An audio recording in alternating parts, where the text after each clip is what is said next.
it's time to talk more seriously about the food supply. The meat supply is at risk. Farm workers are in fear. It's hard to get groceries.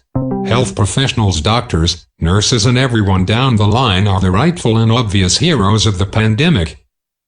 But if this dark episode has taught us anything about the way we live today, it could be that our society rests on the backs of a lot of people who cannot simply stay home and chill while the coronavirus blows through. Food workers are frontline workers too. You probably saw the headline recently that one of the largest hog processing plants in the country had ceased production for the foreseeable future. The reason? Employees at the plant, a Smithfield operation, account for about half of the coronavirus cases in South Dakota.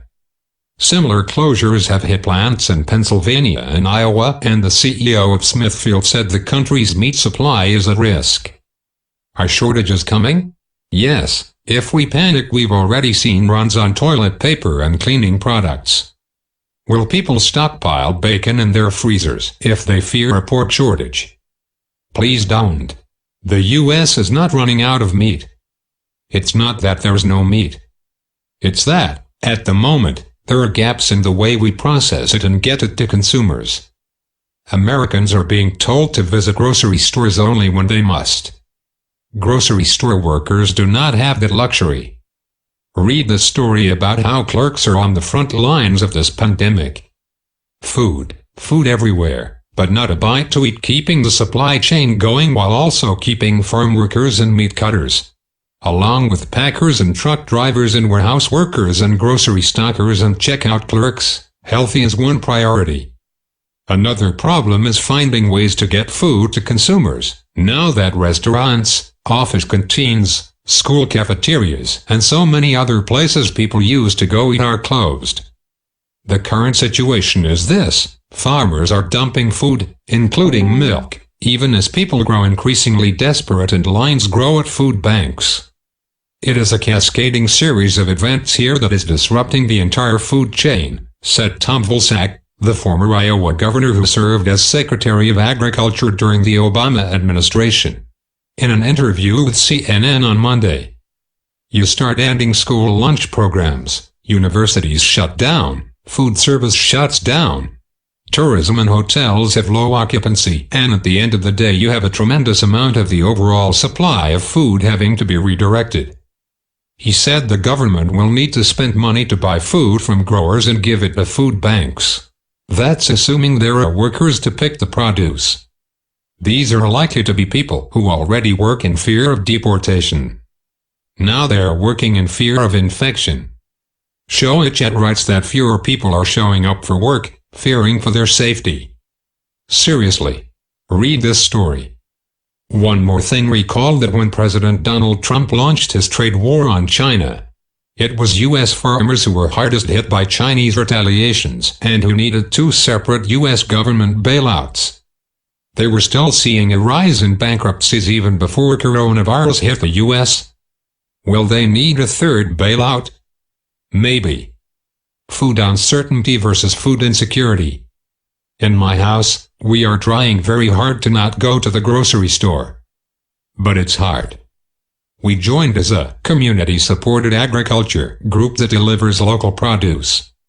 And we've gotten some shipments from a local wholesaler that usually supplies restaurants and is now doing curbside pickups around the Washington, D.C. area.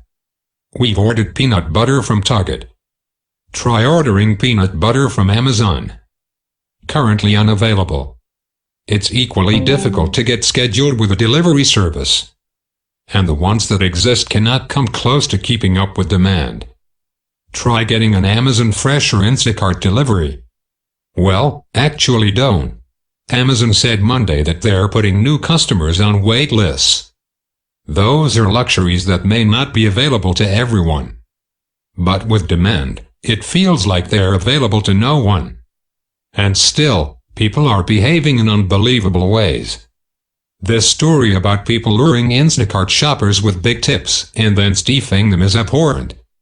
And that brings us to the uncomfortable truth that coronavirus has revealed more starkly than ever that hardships are felt disproportionately in this country.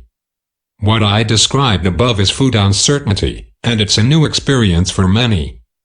But what millions of Americans are experiencing more acutely than ever right now is food insecurity, thanks to the sudden increase in unemployment and the shutdown of vast sectors of the U.S. economy. That includes millions of needy families with children who are still waiting to see food benefits that were approved by Congress weeks ago. Which is why there's so much talk about reopening the U.S. economy.